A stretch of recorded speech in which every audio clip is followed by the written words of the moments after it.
5 ఎకరాలు కూడా బాగుంది. మనం పుట్టి 4 ఎకరాలు అమ్మేసినాం. నా కొడుకు పుట్టా ఉన్నింది బాయ. ఏముందండ్రా నువ్వు సౌకర్యం నీకంటే మేమే మేలు. మేమేం తాగడిపోతు నా కొడుకులు అనుకుంటువా?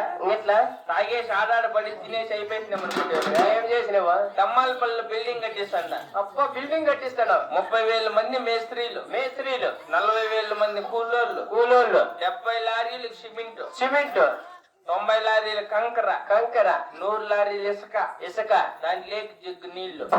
జగ్గు నీళ్ళు ఎలా కడుక్కునేదానికా? ఒకే జగ్గుతో కట్టించేసిన 20 ఏళ్ళు కట్టించిన.